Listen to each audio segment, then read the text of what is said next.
So if you're doing that and it requires dynamic tension, if you're doing the shishijing, then you don't want dynamic tension. You're trying to do a contraction release project, essentially, with very, very little muscular effort. It's not a bad way to put it. So then this Lohan form, it's like it sits in the very center. You can do it either way, and you can use it as a transformation tool that way. So for instance, if you do the I Ching Jing movements, you'll notice that all it's really doing is rotating all of your joints through all of their ranges. It's kind of what it is. It's like watching a cat pendiculate, right? They'll stretch every part of their body. Same idea. If you do it with dynamic tension, then while you turn and twist those joints, the muscles will pull on the tendons and fascia. And with dynamic tension, that fascia then gets very micro damaged. And of course, then the body has to repair it. So the tendons have to get stronger because the muscles keep working at them, keep pulling on them. That's a certain level of training, though. If you look at it from layers from outside to inside the body, that's sort of like under your skin, but not your bones, because it's like muscles and fascia. So then the other end of the whole deal is a lot more about mental intention, and it's more about squeezing, in a way, the bones themselves. Because what you're trying to do is you're trying to create collagen. From kind of a biomed point of view, I Ching Jing and Xu Shui Jing enable the production of collagen. And the more collagen you have, the higher your bone density, the less they're going to break and become brittle, the longer you're going to live, all of that sort of stuff, the longer you'll be able to resist arthritis, etc. So you have to cultivate that, though, on a deeper level inside the joints, and you're trying to get the bone marrow itself to stimulate. So somehow, over a really long time, people figured out that our intention can actually really become very laser focused on different aspects. And so certain aspects about squeezing your bones or thinking about what's going in your bones or through your bones starts to create physiological change. So in a very roundabout way, the Lohan is exactly that, but it depends on who you are when you do it. Just like anything, right? If you're a Tai Chi player and you go in to do your Tai Chi form, say you're doing it at like a tournament. It's a good example. I have a friend of mine who's going to a tournament right now. You go into a tournament. Why are tournaments wonderful? Because they're terrifying. If you can go and do your form in front of 1,000 people and 5 people who have been told are there to judge you, you have to really get your stuff together, and you have to put it all together all at once and see what happens when the rubber hits the road. So if you look at it from a point of view of like, who am I when I do my form?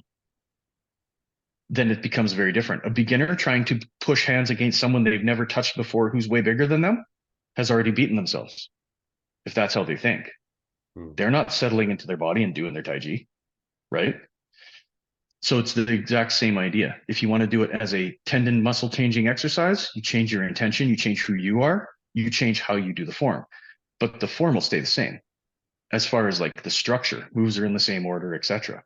But they move all of your joints through your body. Okay. And then same all the way the other way. If that makes any sense. Yes. Can I add something a little to that? So I kind of learned 2 different ways to do the I Ching Jing, which I'm assuming you can do with any movement, right? This principle. Right. So I learned 2 different ways is relax on the inhale, squeeze the muscle, tense the muscle on the exhale, and also the opposite. So does that also apply to the Lohan? You can do it either way? Okay, well, that depends on what you're trying to do. Okay. It's always about what chi are you after. If we did the I Ching Jing in the Lohan form, I would teach it differently than I am right now. Okay. Because we'd have to have a certain point of view, right? Because we're trying to do this one particular thing to our body. The Lohan form where it kind of resides is actually in longevity and strength. I Ching Jing resides in strength and maybe in longevity. Do you see what I mean? They're just like the same thing, but the coins flipped. So Lohan itself is all concerned with kidneys. The whole Qigong is actually just about your kidneys at first. So in the trinity of Jing, Qi, Shen, right? The Jing being the substrate of the body, we're looking at the yin, because yin is stuff you can touch, right? In the yin yang spectrum, yang is heaven. You can't touch heaven stuff because it's, air. And you can touch earth, which is yin. You can feel that. So the human body is the substrate of the earth, right? It's the physicality of us. Now, in Chinese medicine, um, there's different sets of organs, just like in Western medicine. And each of those organs are also on a yin yang spectrum. So there's actually a most yang organ, the most fiery, the most active, the most yang organ, of course, is like the heart. It's always doing something. And then the most yin of the yin organs. So there's yin and yang organs, and there's a spectrum of the most yin of those organs. The most yin of everything is ending up to be the kidneys. The kidneys, they don't beat like a heart.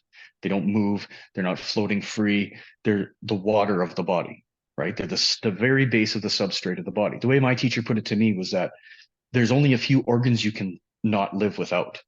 Hearts and kidneys are the big ones, the big yang and the big yin. You can't live without either one of them. You get screwed, right? So the idea in the kidney qigongs is that you're consistently working on longevity. Because remember, the whole idea of the Lohan system is that you're going to support your meditation practice.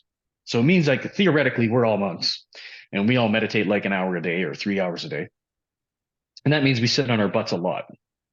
So we have to do something to keep our bodies working, right? Now, if that was the case, then we would look at trying to get the most efficient possible way of doing that. We don't want to go and run, you know, thank you, James, not James, to everybody. So we're definitely going to be working on the thing that builds the very base of everything. If your kidneys are strong, your lungs are strong. If your kidneys are strong, your bones are strong. If your kidneys are strong, you're breathing. Those are good things. Your kidneys die, the rest of the system falls apart. So all of the interrelationships in the body fundamentally rely on certain things, and kidneys are a big part of it. So what we're doing in Lohan most of the time is we're finding a way to stretch the kidney meridian, almost always. And remember, like I said last time, this isn't even on the 12 meridian system. It's really old. So the kidney meridian has not just the leg meridian as we know now. There's an internal connection in the meridian as well. It goes into the torso and into the arms and stuff. And what we're trying to do is we're trying to expand and contract those things over and over and over. Because if we massage the kidneys, they get washed with blood, they stay healthy, we stay alive, and we can do our practice. That's kind of the Jing element here. So it's not a strength element. It's not a fascial element. It's more of a like esoteric, I guess, in a way. Keep the substrate of your body running so you could do those other things. That's why I see it as like a balance point. Because like the I Ching Jing, at least the way I know it, is really dangerous. You can really hurt yourself with the I Ching Jing if you don't know what you're doing. If you're taught improperly, it's incredibly easy to get hernias. It's incredibly easy to blow your blood pressure, have a heart attack, all that kind of stuff, because you're pushing so much power and so much compression through your body at once. So this has to be metered with a healthy body, right? Somebody has super high blood pressure, like I shouldn't even teach you my I Ching Jing because it's going to make your blood pressure go through the roof. That's what it does. The Lohan is not extreme, whereas the Jing and the Shui Jing are both quite extreme ends of the training. The idea, of course, to kind of wrap that all together, is that we're always trying to find the middle balance between the yin and yang, right? We're always trying to find that middle spot. The thing is, you can't actually sit there basically because it's a moving target.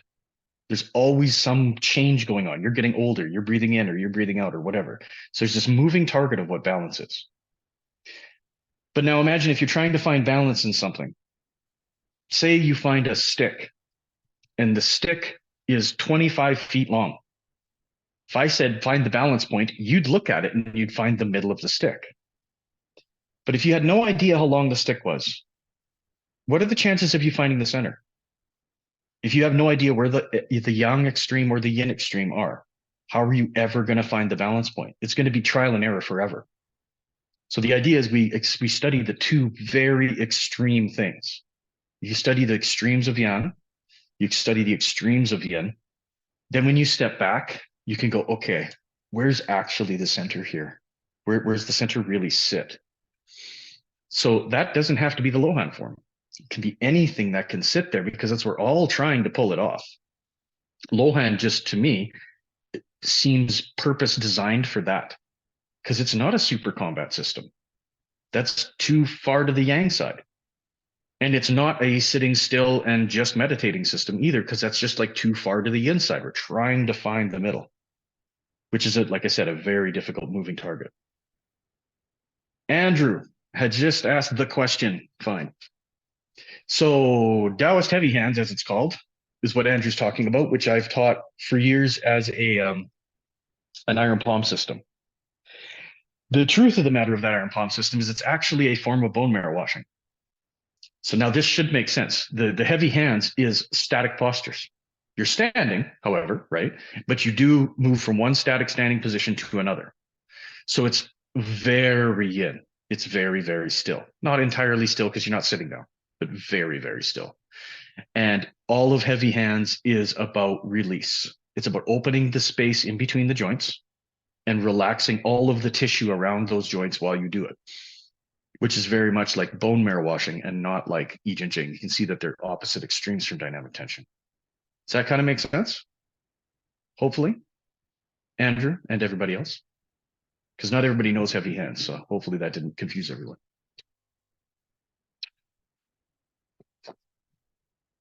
No response. Okay, fine. So this is what I was thinking. Last class, we worked on the bow and we worked on the Lohan moves the hands and adjusts the chi. So I thought, well, I would teach you the next move today, which is Willow Palm. And it's a fun one, in my opinion, because it kind of is like very Shaolin monk-like. You kind of feel like you're a Shaolin guy when you do it, which makes my heart happy. So let me back up here, make sure you can see me. That ought to work. Turn this light off. Yeah. All right. So here's what's up. Let's go from the very beginning of the form, and then we'll get to the new part when we get there. We'll see what happens. So feet are together. I reach down through my fingertips, stand tall like the monkey, so I adjust my spine. Then peel open the thumbs, let that open up the chest. So my chest actually rolls backward, and that's opening my palms. Then my chest contracts and presses downward, and that closes my palms above me. Here I pull down, my thumbs kind of brush the tip of my nose. And then I go from the very top of my spine to the bottom as I bow. So I'm trying to get each vertebrae to move. Then I bend my knees and ankles, tuck my tailbone underneath, and go from each vertebrae upwards till I get back to my standing position. Hands start to descend, and when they want to come apart, you bring your fingertips forward, make a diamond over the dantian. And you just wipe your body, relax for a second. Okay, so now we step out with that left foot, just like Tai Chi, center ourselves, and we make the ox tempo. So now, moving the hands and adjusting the chi is like sitting in a chair. So I sit backwards like I'm going to sit into an easy chair. Hands come together. Press my heels into the ground, which lifts the whole system and brings a wave up the body, which brings the hands up. We reach outwards, trying to make my fingers as long as possible. So I'm reaching through the joints of my hand. Then I inhale and then exhale as I come here. Thanks. So second one, same. Here, up and around.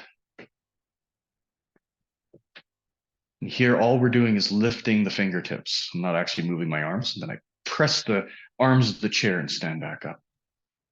So third one, same. I'm inhaling to here, exhaling as I go through the movement. And we only bring our hands back to our hips here. So we end up there.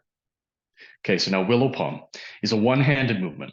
So we'll just go through it nice and easy at first. So I turn to my right hand comes out. Then I drag my hand across the floor as though I was like clearing something off of my floor, and I push it up my wall. And then I settle it into my chest, my left chest. Now here we turn and we look to the right, and I actually bring my foot into a cat stance. So I let all my weight go to my left side. Now let's just do that again, because this has a whole bunch of little parts. So from here, my right hand goes down and turns. Don't cut my head off, please. And then comes back this way, across the bottom and up. And then I open up my right foot. Okay, so now from here, we close the whole system. So this whole thing kind of opened. Now my hand turns, so my palms towards my face, and my body closes inside. So I end up in this running step for a second. Step backwards. into basically a bow stance.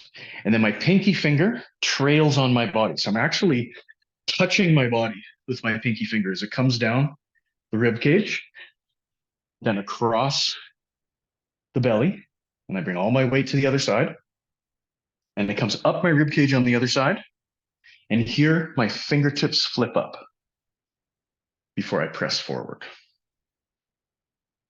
Okay. So one more time. To the right, to the left, close, step, and then down the ribs, cross the belly, up the ribs. Fingertips come up. Then we turn our heart to the front and we press forward. And you should see that my head and my heel are in a line this way now. I'm actually not straight up and down. You're trying to keep this line of straightness, if not vertical. Okay, so from here, we're going to do sideways techniques. So I sweep across, bring my weight to my other leg, to my left leg, and then back to my right leg. Now that we've done horizontal, we do vertical. So this rolls around, and this one comes down to my leg. And then the whole system's going to close. So I bring my legs together, bring my hand up, which will get me here. Roll the hand, reach through your fingers, and back to your waist. So I'm going to just do this one over and over a couple times with you. This is like the beginning of the form. This is sort of the ritual. Here is the qigong, what's going on, what's really going on. Here is the beginning of the set.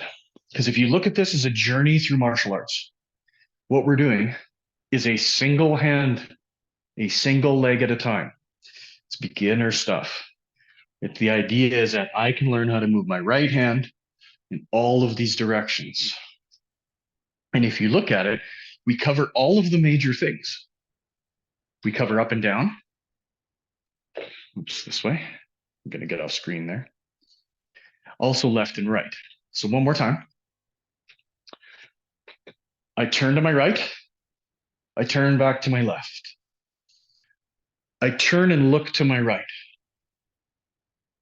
I turn back to my left. Step, now drag across and drag up, and then forward.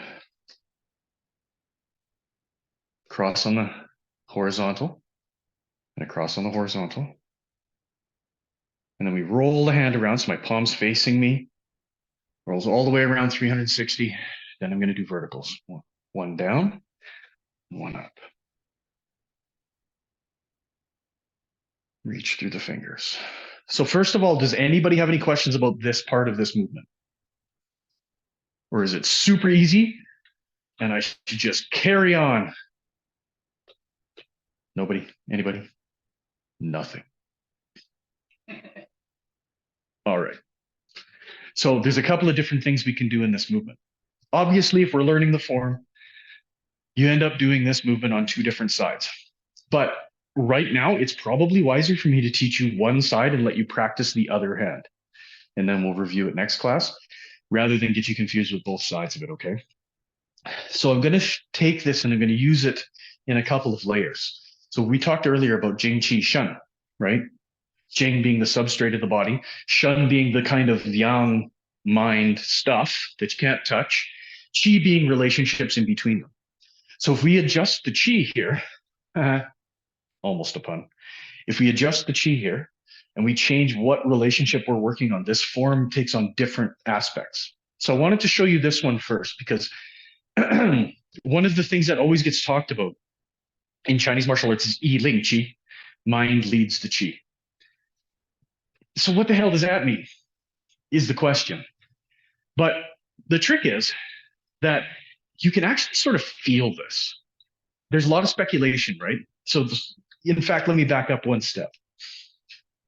If martial arts training, Tai Chi, Bagua, Qigong, if what we're really doing is self-evolution, we're trying to evolve in a positive way forward, then what we need to do is we have to have an idea of what we're trying to accomplish in the first place. So this idea of Yi Ling Qi, when we learn this, there's three parts to everything. there's the intellectual understanding of the concept. Then there's the experience that the intellectual understanding plus the movement create. Once the experience happens, wisdom or insight starts to get built. So the idea here is that we're going to take this simple, super one arm only movement, and we're going to play with it on a couple of different layers, okay? So here's the exercise I'd like us to try. We're going to just stand, feet, normal. Stand tall like the monkey, meaning fix the spine as though you were doing Tai Chi or Qigong. Now, the exercise is going to be that we're going to turn, but we're going to move in a very specific way. So I'm going to move my eyes first. So my head's here. My eyes will flick to the right. Then I'm going to let my whole body turn to follow my eyes. It's got to be your whole body, okay? So my eyes flick to the right, and then I want you to just relax. Because what will happen is if you really relax, if you flick your eyes to the left and you completely soften your body, you're going to feel almost like your body wants to release in the direction you're looking. This feeling is not the same as how we normally move, though. Most of the time when we move, we look somewhere and we pick ourselves up and go there. What we're doing here is we're letting our mind move the eyes and letting the body relax. Because if I move my eyes to the right, my instincts of my body, my actual integral being here, wants to line up behind my eyes because I have forward-facing eyes. I'm a predator. When a predator looks at something as if it's going to eat it, it doesn't do this. Looks like food. It doesn't do that. It looks at it and goes, that looks like food. Its whole body will line up behind it and be ready to move forward to do the thing, right? So Yi Ling Qi, mind leads the Qi, meaning the mind intention goes somewhere. And then you got to get out of the way to let the relationship happen. So hopefully you can feel that this movement, when we do it this time, I'm going to talk about it in a different way. What I'm doing is my eyes are leading the entire movement. So for me to turn right means my eyes flick down to the right where I'm going with my hand. And then I let my body relax. And I'm going to let my hand go out to that spot. Now, when I drag my hand across, what I'm actually doing is my eyes are here in front of my palm. So I'm actually here trying to go to look that direction. And of course, that drags me across. My eyes lead up the wall, which drags my hand up. And here, what we end up doing is we settle into our leg and we turn and look. So this is a weird move in this Qigong form. People don't even think about this one, I find anyway. What we're doing here is we're training just this. In Chinese, it's called Da Ying Ji, hitting someone with the eyes. It means that your intent is coming out of your eye consciousness. So my eyes reach across the room as though I was a tiger seeing a deer. Oh, what's that over there? My intention is hard and it's over there. Then I turn and I've now had my attention way out, right? We started here in front of our arms, up our walls. Suddenly it's way out across the field. So now we bring everything back in and I close everything. So when I turn this hand, I actually look at it. So my intention goes right into the palm of my hand and my whole body's going to want to collapse around it. It's going to want to twist around this. So now I take my step. And the exact same thing happens. My eyes are leading, they're just ahead of my hand. They come back here, they look up the wall behind me, and then they scan forward. My hand matches them. They scan to the side, my hand starts to be dragged by it.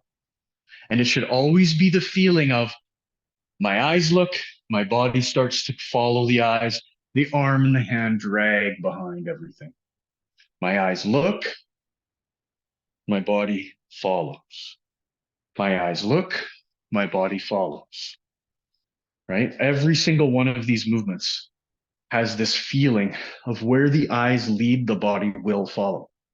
So Willow Palm is really interesting because on that layer, we can work on it as completely like a release. This actually, compared to the question we had earlier, this is more of a bone marrow washing exercise because I'm just playing with my intention. I'm not actually like squeezing anything, right? So let's do it one more time, actually. Let's do it one more time. So we turn to the right, Dantian rolls right. me put my hand here. Dantian rolls left and drags my hand across the floor, turns, picks my hand up, settles. I look across the room. Then I bring all my intention back into my hand and shrink my body. Step back, drag the hand down the rib cage across the belly around the belt meridian, up the rib cage on the other side, fingertips up, and then the eyes come forward and let the body settle in behind it. Come across the body, and then back the other way. So you should be able to see this is all Dantian moving first. I roll my hand, Dantian moving first, pulling my arm back down. Dantian moving first, right? If I really exaggerate it, you're going to see a delay between my hand on my belly and my heart as I do the movement. Is that making some sense?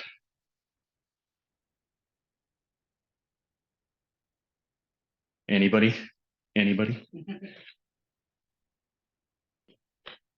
Any questions, comments, concerns? Lohan, Willow Palm?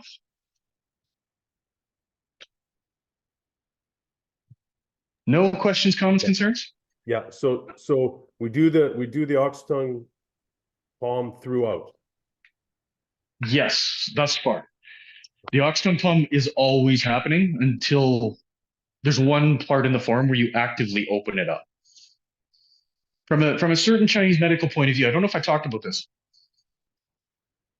The way this form kind of looks at the body is that a big chunk of our problems in health are due to stagnation. So stagnation literally just something is not moving that's supposed to be moving, which is why when you do the form, you're trying to make every joint in your body move so that the meridians, pathways of movement and interchange, blood, lymph, etc., all of the nerves, everything that's going on there are all working. They're all at work, right? So if we have something that's stagnant, we have crappy chi in our whatever, and that crappy chi, that garbage, gets starting to go through our system as we build pressure from movement. Eventually, we let the movement out. We let the garbage back out. But it's like you have to dig it up first. So the idea is that we close the system. The hands and the top of the head, for example, are huge chi emission points, as they say. Because like these are the parts of our body that lose all the heat, right? You can think about it that way. So because of that, that means that there's a system in place that I eat sandwiches, they turn into energy, the energy circulates, part of it comes out of me, and it leaks on a constant system. So I have to eat another sandwich. So what we're trying to do is we're trying to plug the leaks so the pressure inside the body goes up. Huge amount of this form is about pressure. That's why, if I do the move again, that's why when I'm doing it, there's moments where everything in the body gets very close and very twisted because I'm actually creating a bunch of pressure interstitially in my body. And then I'm releasing the pressure. Then I create a bunch of pressure here by twisting to the extreme other direction. Then I release the pressure in the center. And the form does it over and over and over. So it's like cleaning out your gutters. If there's leaves in your gutters, you go in there with a super good garden hose and you blow the leaves. They eventually get into the gutters, and with enough pressure, they'll go out the other end. So in the middle of the form, we've created all of this pressure. We then open our mouths and open our hands. Because the idea is that any of this garbage that we've been trying to manifest and get to move, which we've got the leaves swirling in this water, so we blow them out, blow the system out. And you do it in the middle of the form. And then at the end of the form, you use it again. Now, that's kind of the idea behind what's going on, is that if I create movement, stagnation disperses, and any kind of thing that's kind of not great or not perfect in the body, you get rid of it intentionally halfway through. Does that make sense? No? Silence? Neil should shut up. That's fair. One more time. Let's do the body one more time. So my eyes turn right, Dantian turns right, my hand comes down. Eyes go left, Dantian turns left, hand moves up. And then I settle into my stance, and this is where my eyes look, and then come back to my hand. Everything closes. I step back, hand comes down my body, across my belly, and then across and up my other side, fingertips up. Then I turn, I release that pressure as I come forward in my vertical palm. Then I lay the palm down and I come across horizontally. Same, eyes, dantian, hand. Roll everything over, eyes, dantian, hand. Eyes, dantian, hand. Now the other side is exactly the same set. Do you feel comfortable? Should we run through the other side as well? What are we thinking, guys? I need feedback, or I'll just plow forward over top of them. Boyan's like, go for it. Can we just go over that one more time, please, Neil, that side? Or once or twice more, please. Absolutely. You bet. You bet. I don't want to confuse anybody because the other side is all mirror image, right? So one more time. Let's look at it. Let's look at it from another point of view. So I settle, turn, you stick your fingers into a big block of tofu. So it's like a pushing movement. Then you clear off the table. So the palm is pressing against the ground.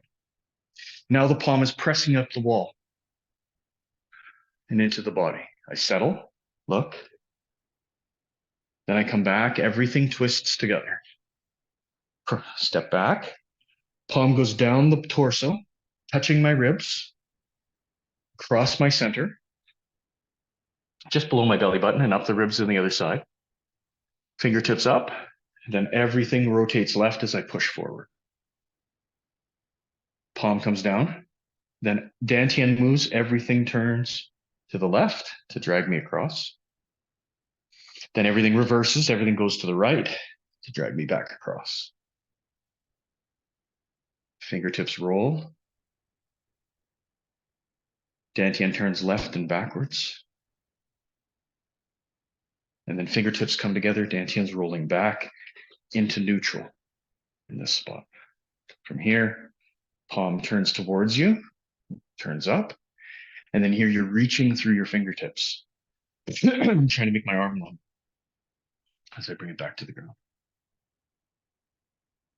So if ideally this should kind of make sense now. Okay, we'll do it one more time, and then what I'll do is I'll carry on and we'll just look at the mirror image because it's basically the same move. So one more time, just finish this. Weeping Willow Palm, right hand out, right hand across, press the ground, press into the wall, settle into the body, turn and look. Turn and contract, step back, down the body, turn and up. Good idea. And press forward. Cross on the two angles, my right and left, and around and down, and back up one more time. So that was a good suggestion. I'm going to turn around like it's class because this is literally how we all learn from each other anyway, right? So I'll try it from this direction. Is that going to be okay? Okay, so from Weeping Willow Palm. So my settle, I turn to my right, turn to my left, up to my shoulder, looking at my palm. Then I turn and look away, turn and look back, contract, step back, down the torso, touching my ribs, cross the belt meridian and the navel, back up the torso and the ribs, and up. And I turn, project forward. Come across horizontally to the left, and then across to the right. Roll the hand around. Hopefully you can see that, and then down to the inside of the thigh. Here, everything closes and we stand up. Just like that. Does that help? Does that help doing it from behind? Like that? Anybody? Yeah. No. Yeah, cool. So let's look at the other side. because it's the same move. There's only one difference. So I just finished that. So just left-handed. So I'll turn around actually. Left hand goes out, drags across the floor and up to my shoulder. I turn and look, turn back and close everything and contract. Step backwards, down the rib cage, across the belly, up the rib cage, turn and forward. Palm lays down flat, turns and goes to the right, turns and goes to the left. Roll the hand all the way around and then down to the inside of the knee. And now here's the only difference. I'm here. Instead of standing up like we did on the other side, we settle into a horse stance. So what's happening is that this is rising while this is falling. So these two things, if I put my hand here, you should be able to see it. These two things separate as I sink. So that's where the difference lies between the two. On my right hand, I stand up and make the whole system move. And on my left hand, instead of the standing up power, I practice sinking power. So from the side, you should be able to see that I'm actually not lifting my arm very much at all. From here, because my tailbone drops, my hand is only moving like, I don't know, a handspan, maybe two, not much, not a whole lot. So we end up here in a nice big horse stance, which hurts. Hand out exactly the same way we had it on the other side. And then we are actually almost at the middle of the form. This is the very center of the form where we do the changing of the palms. Okay. So right-handed and left-handed, that move is almost identical. And the most important thing to get at the very beginning is that it's rocking back and forth.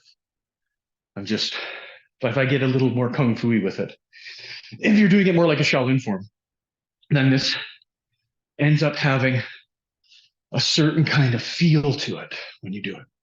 You see it?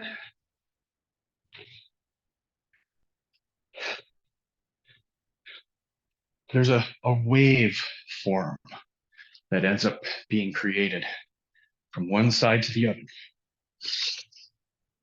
That sort of thing.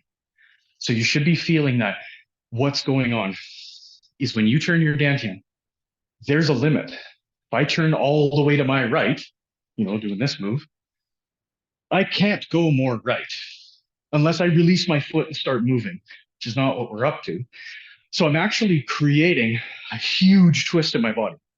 As much pressure as I can possibly create, really, by twisting to my right as far as I can. When Sifu would teach me this, I'll do it sideways, you can see. When he was showing me this, because I had really bad flexibility, he would be pulling my heart till it was exactly 90 degrees. So I'm doing the form this way, but he would be, you have to get to here. This all moves from here.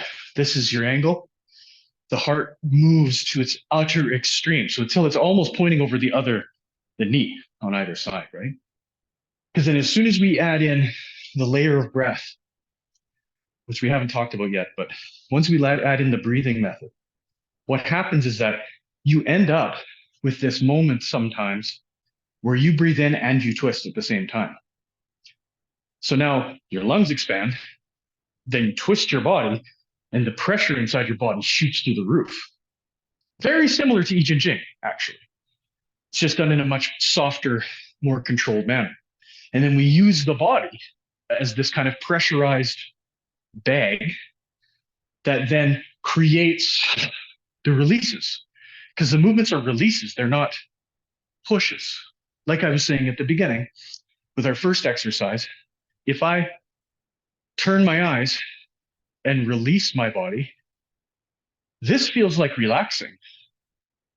But if I take like a martial arts point of view, and I hit the guy with my eyes, and I push out of my heel, this feels like yang.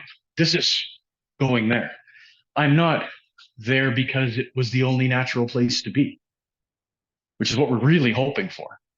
Because we want to end up being completely natural. One of the bits of advice I got from Sifu Chen my Lohan teacher, when he was teaching me the fighting stuff for this, was to think about gardening, as weird as that might be. Because gardening, let's just show you one of the gardening exercises. Well, if you try to garden, and you got to pick something out of the ground. When you do this, this becomes a waveform. And you can see the waveform from the heel to the hand, but there's another waveform on the contraction, right? From my shoulder to my foot, as everything contracts into one spot. So he would tell me, this is how you should be gardening. This is like a monk in the garden. If you got the energy to train, you should be training, right? Pick your vegetables like that. A lot of the exercises he taught me for the fighting were based on shoveling things, hoeing things, because it's Buddhist, right? It's like a not violent martial art. It's like, well, you know, if you were really good at picking up an onion, you could probably pick a foot up. That would probably work. But that's not the intention, Neil. That's what I'd always get. More Buddhist, don't beat people up. But that's always the idea, is that you're going to have this waveform that's going to get created in your body. And it's got two different sides, right? As Tai Chi players, all of us have done Tai Chi. If I do Tai Chi, the Peng idea is like out, right? I'm constantly waveforming from and to somewhere in a way. I create my big sphere of Peng, and then I'll do my vibe, right? I'll do whatever my technique is. What's weird about Lohan is it's a backward system. The whole vibe is inward. So instead of when we do Weeping Willow Palm, so I know when I learned this, I'll show you at the spot. When I learned this and I saw these movements right here, all I thought was wild horse torch main. And so I started doing it as wild horse. And Sifu was like, no, that is exactly not what you're doing. I'm like, what do you mean? So he did, what's really weird is he did the exact same kind of technique. So, you know, like the one where you put your foot behind the guy's foot, put your hand on his chest, and you do wild horse, and he falls down. He says there's two ways to make that guy fall down. Peng is that I get so big, he can't stand in that space because he's in a defined space stuck against my leg. So as soon as I take up all of that space, he can't be there anymore. Two objects can't occupy the same space. Lohan works on crushing power. So it's the actual like opposite of Peng. I'm trying to expand powerfully in Peng. In Lohan, I'm trying to contract very powerfully. So like this same movement in the Lohan form is actually more about the contractile element of my elbow going towards my hip than it is about my arm coming out. And the same thing happens because you can see, if I'm doing Tai Chi, Yang style, then I have my defined space between my elbow and my knee, and then I grow into it. And what I'm doing in Lohan is I have a defined space between my elbow and my knee, and then I shrink it. I shrink it by moving. So this movement, you see, it's the same, but it's not the same. The mindset is literally reversed. And I mean, most of the time in Lohan, it's really strange. I call it the yin hand, which is the first kind of next principle for us to work on. Once we have Dantian moving the hands, then we have to start to look at what part of the movement we're working. So, for example, if we take this movement, I'm going to try to layer this on today because some of us know this movement already. Some of us already know this. But when I start doing this movement, where does everybody's mind go? What do you see? 9 times out of 10, people are going to say they see this hand moving. Because when we are learning something, we see the obvious thing. Neil's moving his hand around. That's very yang. It's the obvious thing. So we can take that for granted. We already get that. If we look at the other hand, though, so if I start doing this movement, just watch my other hand for a second. What's my other hand's job here? Is it just to ride my body and just sit there? Because if it is, then I'm one-sided. because it means I'm doing all this other stuff on all my other three limbs and I'm letting this thing just sit there like a doorknob. Doesn't help me at all. As I said, this is about the yin. The least obvious part is usually where you have to look. So when I'm doing Willow Palm, I'm actually moving this hand. So that's a palm strike. This is an elbow stroke. When I do this, what does everybody see? Which hand?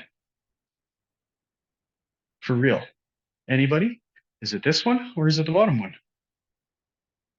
So if it's the bottom one, you're going to think about a palm strike, except in this one, you're actually thinking about this elbow strike. That's what's really happening there, martial arts wise. Because the martial art component of Lohan is to show you where all the strikes are because they're all in the wrong places. So I'm constantly working on the hand I don't notice. So this is actually all a bunch of elbow strikes and palm strikes on each movement. See it? All of these movements, that's an elbow strike upwards to get the chop to go down. This is an elbow strike downwards to make the chop come back up. So while there's an obvious and yang hand floating around and being all kung fu, the yin hand, the non-obvious hand, is actually the driving force behind what's going on. So if we even, because I know we're all martial artists here, so if we even look at it from a totally martial arts point of view, if I only use one hand, these are all garbage. Because all I'm doing is this, punching and poking at you, maybe grabbing something. I have to make the rest of my torso and body do something. But if I only consider, what if I was holding him here? What if I caught something? I have him by the coat sleeve, catch him by the sleeve, put it on my waist. If I start doing all these movements, you're going to start to see that this guy's getting thrown all over the place. If I have his hand right here, what's going on here? I'm destroying his balance over and over and over, but only if I think about it from the other side. So the idea here, guys, is that you take this super simple movement that's like one-handed, couldn't be easier, but you layer and layer and layer the harder lessons underneath it. Because the more complicated the technicality of the movement, the harder it is to make the principles work underneath them at first. Which is why every movement, every teacher, we all start everybody with stuff that's huge. Look at your right hand. Look, well done. That was your left hand. Very, you know your right from your left, because you know what it's like. People that can be 60, 70 years old and they still have a hard time left and right because we live a short distance from our bodies. So I'm taking for granted that you guys have trained martial arts before. The obvious is obvious. So the other hand needs to be your concentration. And that is all of the time. Okay, so through this movement, especially because it's a one-handed move. When I do this, there's very much a yin hand. It's so obvious, I can't ignore it, really. And it's just the same idea on the other side. So you can see how this form becomes an entire kind of journey through a martial arts curriculum, even though it's very, very small and it doesn't include every technique. But it's looking at, how do I make my hands move one at a time? How do I make dantian power one hand at a time? How do I look at the other side of what's going on? Because now at the center of the form, I bring my hand up and we do changing palms 3 times, which I'll just teach you now because it's easy.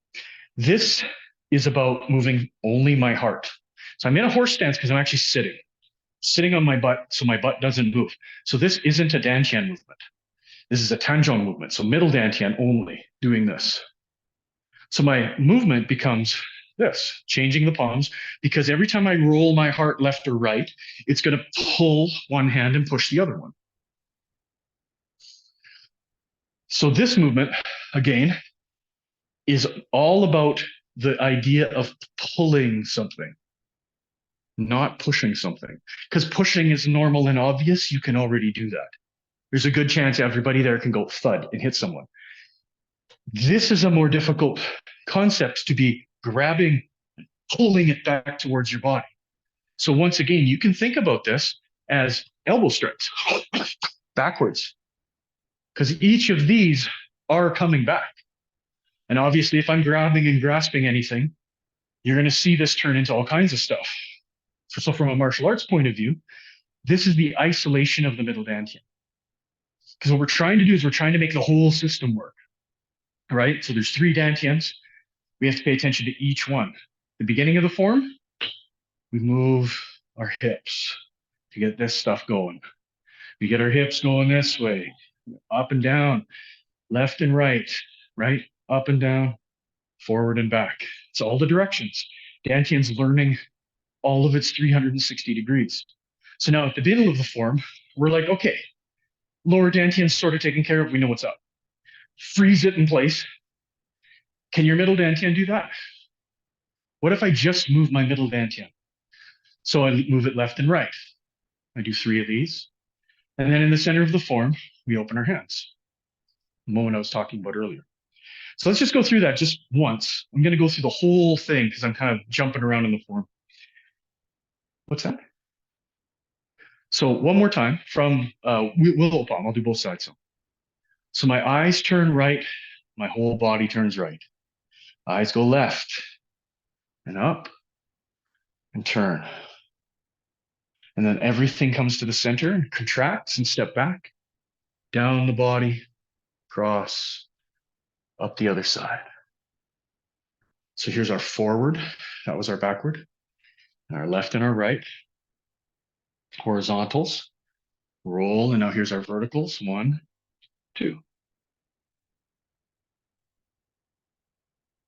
So now left hand, same thing. So I turn left. I turn right. I turn left. I turn right. I turn left. Right. Left.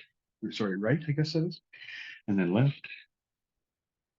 Rolling downwards or forwards. And then sitting into my horse stance, rolling into neutral position.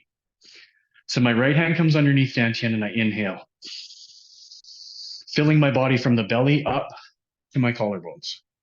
Then as I exhale, I practice changing the palms 3 times. So I do 3 of these. So it's right, left, right. Then my hands come together, wrists touching. And here I touch the liver meridian. Is what I'm actually touching here is the liver channel, which is on the insides of your legs. So you just give it a little touch with the backs of your fingers, and then you open up your palm. And here's the moment where you bring your palms open, stretch all of the fingers away from one another, and you exhale, trying to get rid of the junk. So any junk that's moving around, out you go. Come to the center again, fair position. And then we do a second one of those. Tai Pung opens the wings, opening the wings like the rock. So here, I exhale and I actually slap the liver meridian. So this is almost a Fajin. It's not quite a Fajin, but it's a quick movement. I inhale, then, and I'm slapping my hands away. I'm like opening them up as much as I possibly can. So it's like the first half of the form is stirring the pot. We start by making it goes really weird in the first move, right? It comes around and then up in a circle. So it ends up doing a 3-dimensional Mobius strip. Then we go, that's a really complicated movement. I'm going to do it with one hand. And it makes its own Mobius strip as it rolls through all 3 dimensions. Check it out on the left hand. Make sure that's correct. Yeah, it seems to know what's up.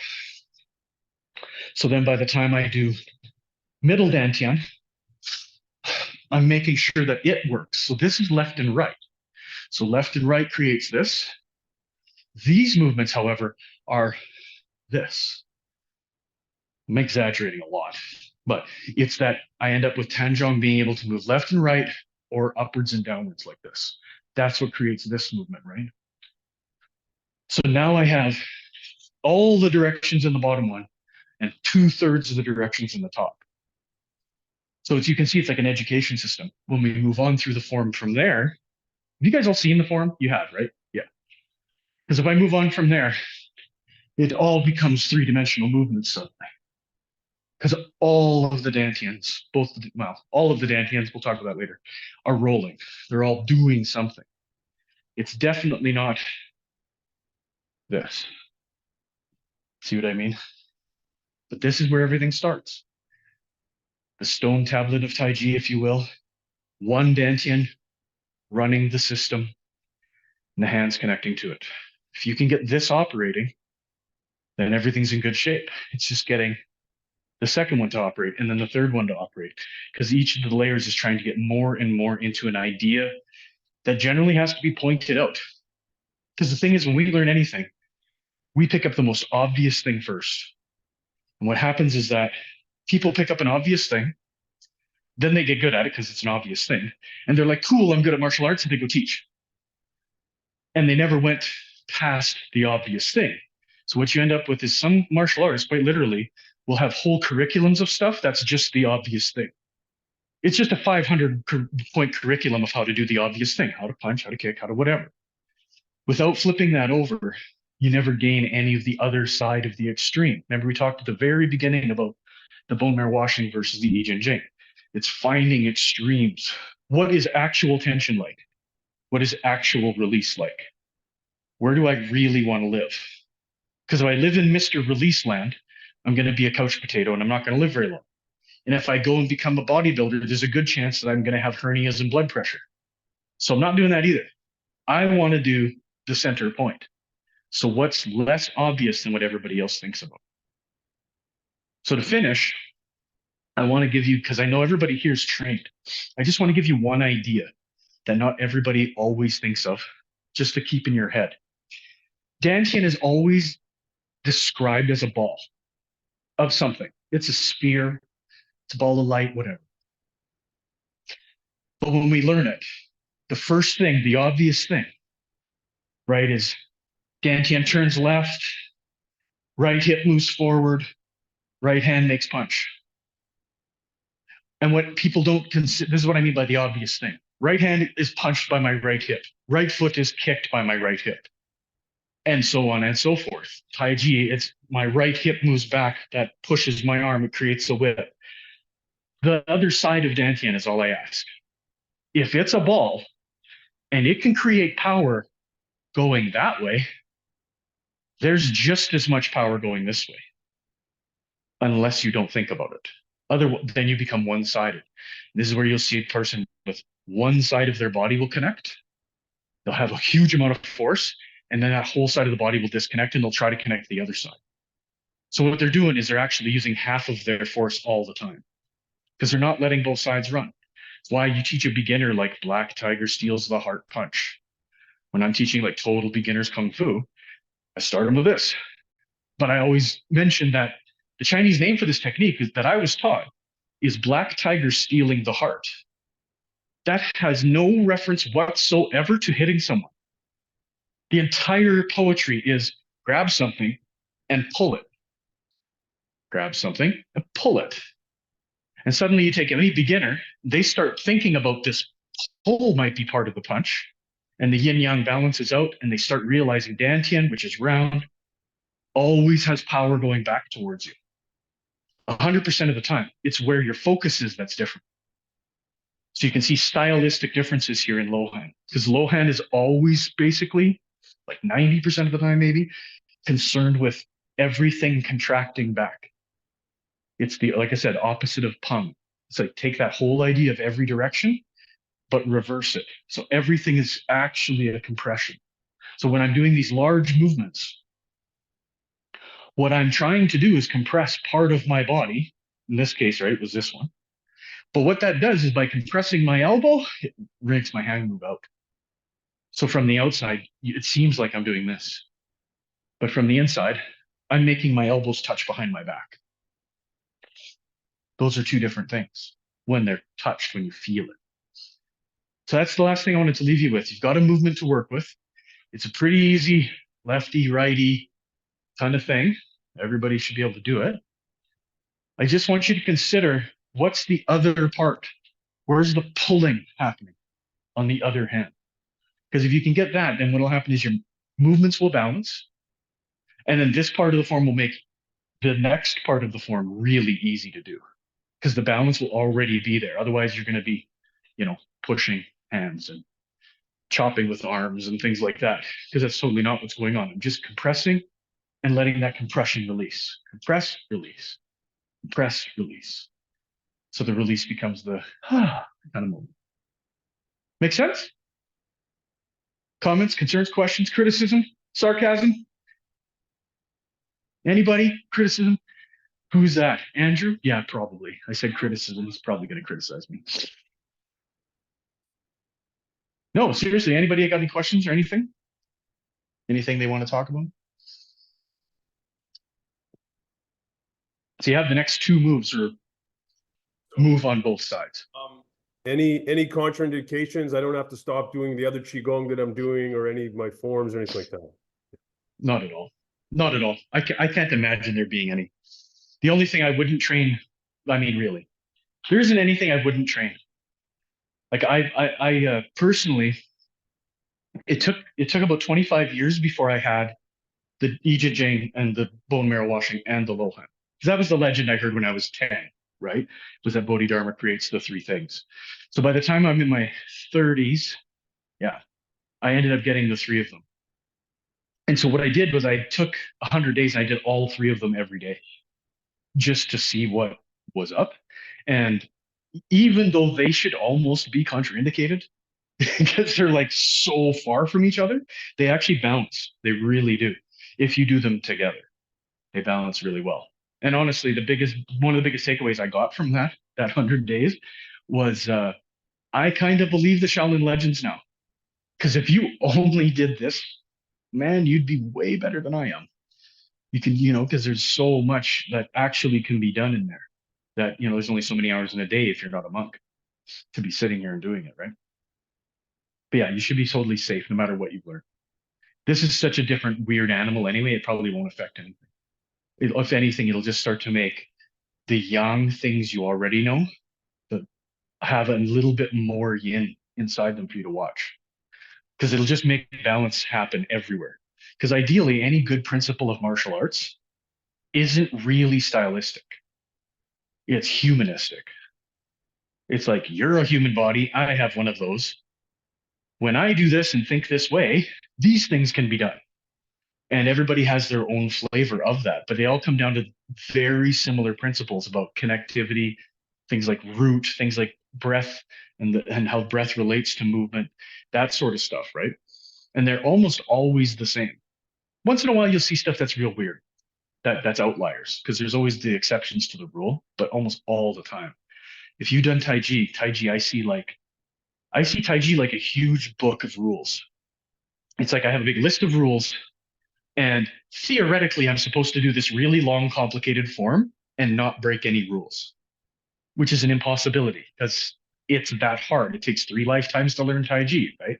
So you muddle through and you try to get it like half right. And this is the same idea. If you look at the Lohan form, it's just focusing on a different part of the rules. Instead of maybe being a Chen guy, maybe it's Fajin and spirals. Instead of that, I might be thinking only about the contractions, only about the yin hand. But everything else operates. My back has to be correct. My dantian has to lead the movement. My mind has to be focused. I have to actually look at the opponent to make anything work, all of that stuff. So the principles always remain the same. Cool. Good class, you guys. Felt pretty good. Yeah, right on. Thank you. Right on. Thank you. Yeah, no worries. All right. Well, I hope then for this week you'll get this going, and I've posted the form in the group. So feel free to learn as far as you can, because you're not going to get enough bad habits that I can't fix them in this time, right? that way, you'll have any questions that you do have, you'll send them to me, right? In our next class, we'll talk about it and we'll organize things. But overall, if you've done a form before, this form's kind of simple compared to long Tai Chi forms, especially. It's quite simple. So feel free to power ahead, and then we'll play with it, because the form itself is like, while it's the most important part of martial arts because it's somebody handing you the pages of your textbook, it's also completely useless until you have the textbook to read. Because that's what I want to teach, right? Really, is it's how to read the textbook that matters. If you can look at a martial arts form and rip it apart on a layer of principles, you can understand what's going on. Then it's all flavor, right? This is Buddhist. So like when I learned all the fighting, I literally was told by Sifu Chen, show me all the fighting moves you see in here. So I grabbed a partner and started doing the stuff. And all he kept saying was, well, yeah, but more Buddhist. Like, just, yeah, but maybe don't break his arm. Yeah, but, maybe don't knock his head off the ground. Just be a Buddhist while you do this. And it slowly flavors the way you end up doing things. This starts to be more about, in a martial context, you're just not allowed to stand near me. That's it. If you're in arm's reach, you have to sit down because you're being violent, which is very different from like tiger kung fu, for instance, which is you're in arm's reach, so I'll eat you. Those are totally different points of view, right? Even though the movements might look the same. Anyway, guys, good class. I'm gonna sign off there unless there's any other questions. Silence. Oh, wait. What's that?